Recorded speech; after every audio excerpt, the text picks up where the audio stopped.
Olá, queridas, queridos e queridos, 2023 foi um ano quente, o ano começou no dia 1º de janeiro, batucando pesado com o Lula subindo a rampa, com o Raoni, com aquela multidiversidade inteira, com aqueles milhares e milhares de pessoas espalhadas pelo Palácio, e continuou já numa semana, dia 8 de janeiro, com uma tentativa de golpe, com aqueles terroristas, e a gente cobriu tudo, olho no olho. E aqui para você segue um dos vídeos que bombou dessa retrospectiva 2023. De olho nesse vídeo. Qual o país em que se mais realiza chacina em escola no mundo? Os Estados Unidos. E o que é que está acontecendo agora no Brasil? Crescimento de chacina em escola. Deputado Paulo Bilinski, para suas considerações, por 3 minutos. Ministro, a prorrogação do prazo previsto na portaria 299 para o recadastramento, conforme o senhor acabou de informar, na realidade só aproveita ao governo, porque postergou por mais um mês, no mínimo, como Vossa Excelência colocou, o prazo em que lojas, clubes e atiradores ficam... Com licença, presidente. O senhor pode me recompor o tempo, Retome por o gentileza? tempo. Secretaria, retome o tempo do deputado Bilinski, por favor. O tempo, presidente.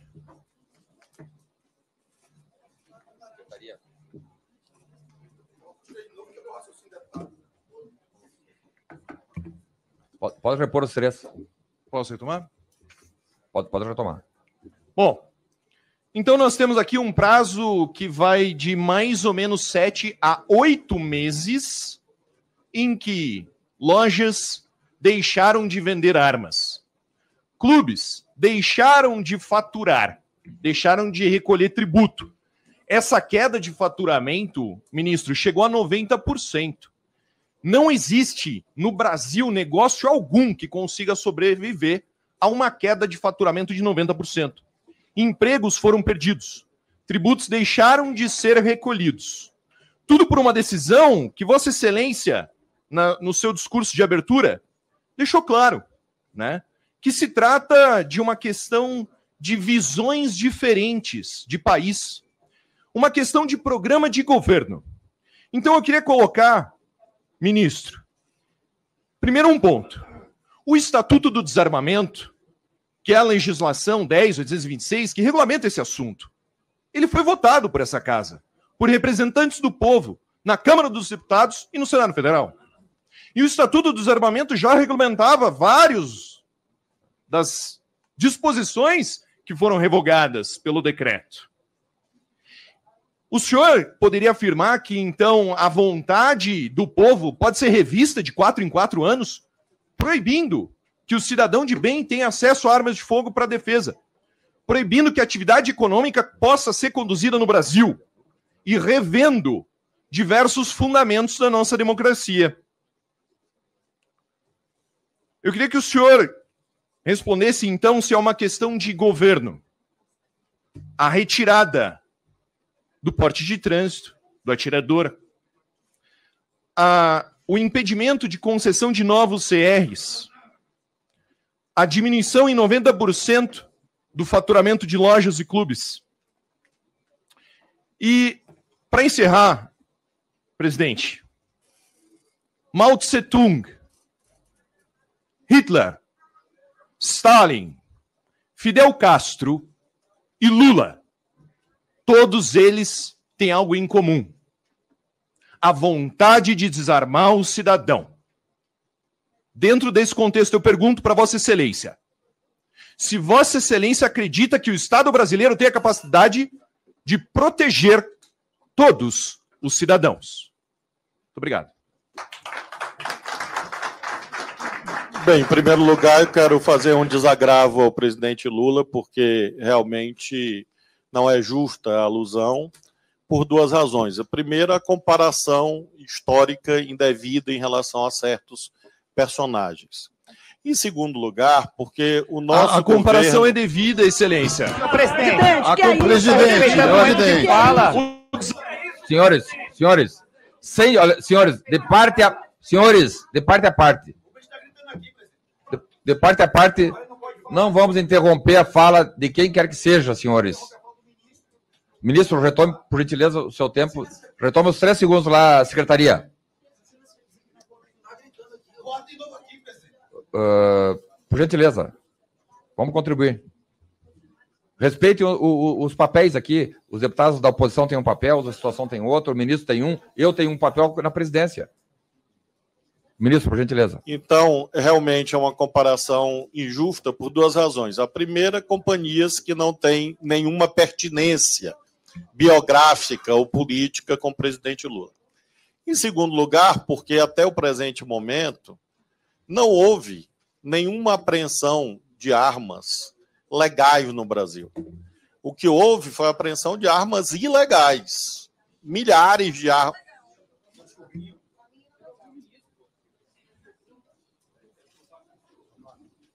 Milhares de armas ilegais. E essas armas ilegais devem ser apreendidas e continuarão a ser. E não é uma questão de governo, é uma questão de lei. Nós temos uma lei no Brasil, um conjunto de leis, que fazem com que nós tenhamos uma diferença. Diferença que nós reconhecemos que é legítima no regime democrático.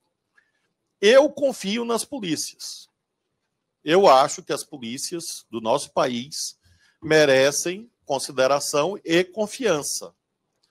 Há pessoas que não confiam na polícia e desejam instaurar uma espécie de vale-tudo no Brasil. Nós discordamos disso. Nós estamos, na nossa ótica, dando cumprimento à lei. E estamos em ótima companhia, porque o decreto editado pelo presidente da República, foi confirmado pelo Supremo Tribunal Federal na ação declaratória de constitucionalidade ADC 85. Então, não há como sequer debater a esta altura, em nenhuma instância, se o decreto está certo ou errado, primeiro, porque ele existe. Segundo, foi emanado de uma autoridade competente. Terceiro, houve uma impugnação e ele teve a sua juridicidade, constitucionalidade confirmada pelo máximo tribunal do país. Então, é disto que nós estamos aqui tratando. Não há possibilidade, deputado, de nós considerarmos que serão 7 ou 8 meses, porque nós estamos ainda no mês de abril e nós tomamos posse em janeiro. Como acabei de informar o senhor deputado anterior, a nossa previsão, nosso desejo, a não ser que haja alguma intercorrência, é que o novo decreto saia em maio. Então, nós esperamos que nem 5 meses transcorram entre a posse e a edição desse novo decreto. E aí sim, nós teremos, se Deus quiser, a retomada de novos registros, novos cadastros, enfim. Não é nosso desejo que este mercado seja encerrado. Nós respeitamos este mercado. Embora nós consideremos que a parte ilegal deve ser combatida firmemente. Isso nós estamos fazendo. Outro dia, no Rio de Janeiro, foram apreendidas 1.500 armas. Deputado Eduardo Bolsonaro vai falar pela liderança também? Liderança da minoria? Sim. Quantos minutos? São 3, porque vai dividir contra os 2 deputados. São 8 minutos. Sim, é 3, 2,5, 2,5. 3, deputado Eduardo Bolsonaro. 2,5, deputado Éder Mauro. E 2,5, deputado Gilvan. Perfeito. Por gentileza. Ministro, primeiro, Vossa Excelência disse que não há uma pertinência nem do ponto de vista político entre Lula, Hitler e Stalin. E sim, todos eles, tanto Lula quanto Stalin, contra o Hitler, contra o Mao Tse-tung, contra o Hugo Chávez e também Fidel Castro, tiveram como política pública o desarmamento da população. E não, coincidentemente, a mesma população que acaba sendo morta por armas, mas não, obviamente, as armas legais. Então, o deputado Paulo Bilinski, ele tem razão, e Vossa Excelência falou que é necessário alterar a Constituição se nós quisermos dar uma maior flexibilidade às leis quando se fala no tocante às armas de fogo. Gostaria de lembrar também a Vossa Excelência, que é conhecedor do direito, o juiz que é, que ainda nos anos 90, ou seja, sobre a égide da Constituição de 1988, para você comprar uma pistola ou um revólver numa loja Mesbla, você apenas apresentava a sua carteira de identidade. Época em que o porte legal de arma de fogo era uma mera contravenção, nem prisão dava, e os índices de mortalidade eram infinitamente inferiores ao que eram hoje.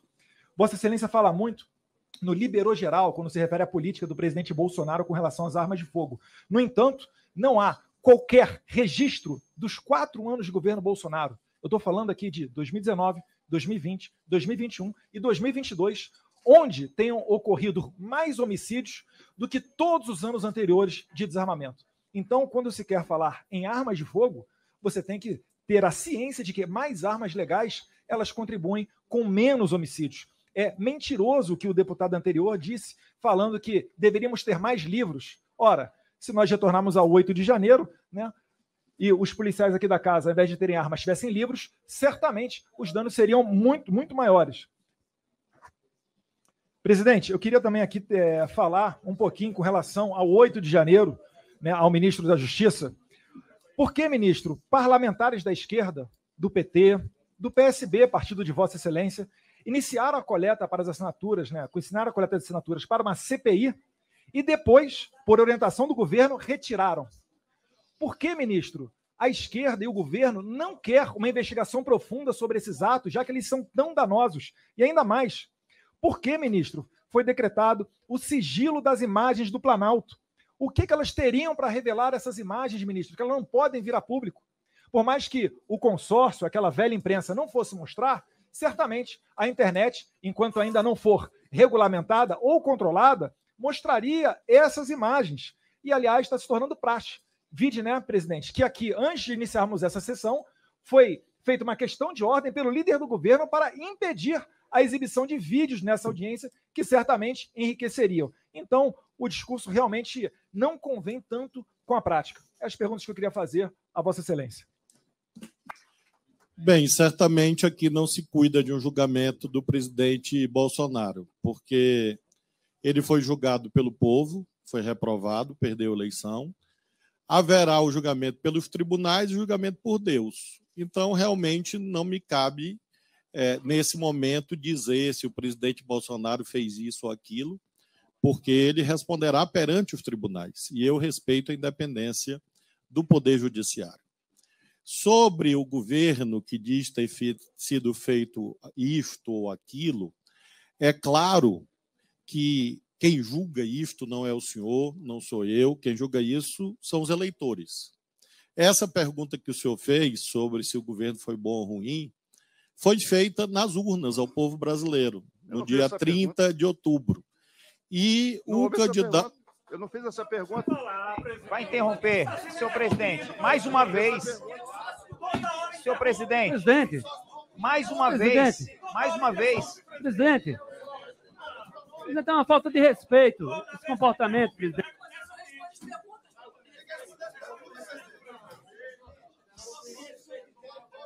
Secretaria, por gentileza, zero o tempo de novo. Os candidatos disputam a eleição e aí o povo julga. Houve o julgamento no dia 30 de outubro, o seu presidente perdeu a eleição. Pergunta. Gilberto.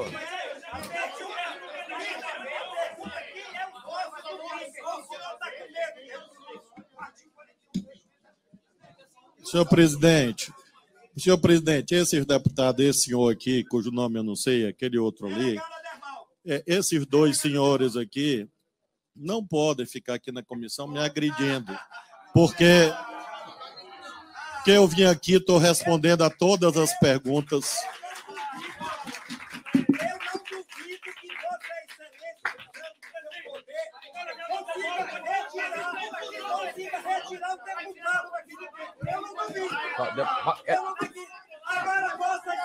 Presidente. Edemauro.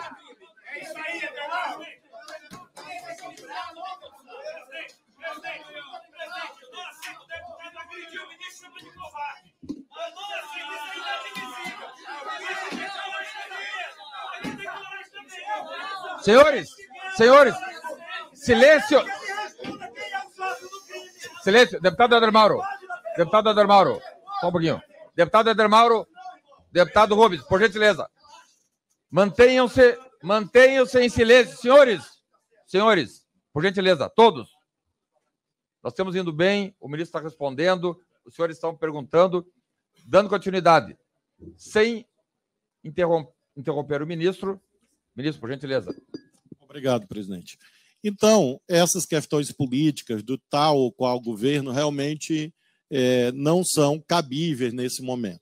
Haverá um momento de 2026 o senhor dizer tudo que o senhor disse e a população apreciar e julgar novamente os políticos. Em relação a outras considerações sobre essa questão da política armamentista, quando eu me refiro... Então, prosseguindo nas respostas, em relação a essa questão da política armamentista, como disse há pouco, não há correlação entre número de armas e número de homicídios. Por que isto? Porque, se nós olharmos, por exemplo, os números recentes, pegar o recorte da Amazônia, na Amazônia aumentaram as armas e aumentaram os homicídios. Então, é falsa a ideia de que quanto mais armas, menos homicídios. Não há correlação em relação a isso. Pelo contrário, o que as notícias mostram? As notícias mostram que quando há mais armas em circulação, legais ou ilegais, é claro que se ampliam as ocorrências, por exemplo, de crimes em lares, por isso que o feminicídio cresceu, crimes eventuais no trânsito. Nós vimos recentemente aquela chacina no Mato Grosso, que é exemplificativa, em que uma simples controvérsia em torno de um jogo de sinuca, de dominó, se transformou numa chacina. E aí é uma questão lógica, derivada do artigo 13 do Código Penal. Causas. Se aquele cidadão estivesse sem o fuzil na mão, ele teria matado a menina de 12 anos? Resposta: não. Basta ler o artigo 13 do Código Penal para entender isso, para não recorrer ao imperativo mesmo de lógica filosófica. Então, eu entendo que há pessoas que gostam de dar tiros, mas eu prefiro armas. Foi mencionado aqui, acho que pelo deputado Eduardo. Ele disse: a polícia está armada. Claro, é isso que nós defendemos. Nós defendemos que as armas estejam nas mãos certas. Alguns dos senhores aqui, ou vários, ou muitos, ou a maioria, são policiais. Claro que os policiais devem estar armados. Isso se chama monopólio do uso legítimo da força, que a gente não pode substituir por uma visão de faroeste. Porque a visão de faroeste, inclusive, além das telas do cinema, é praticada apenas em pouquíssimos países do mundo. Países, inclusive, que não são professores adequados para o Brasil. Por exemplo, chacina nas escolas. Qual o país em que se mais realiza chacina em escola no mundo? Os Estados Unidos. E o que é que está acontecendo agora no Brasil? Crescimento de chacina em escola.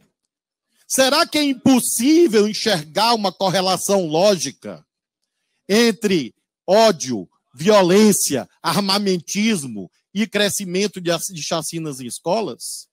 Será que é por acaso que isto acontece apenas? Será que é por acaso que isto acontece apenas nos Estados Unidos e no Brasil, nesta dimensão? Me perguntam, quem são aqueles que dizem combater o crime e, na verdade, são sócios dele? São várias categorias de pessoas. Eu tenho aqui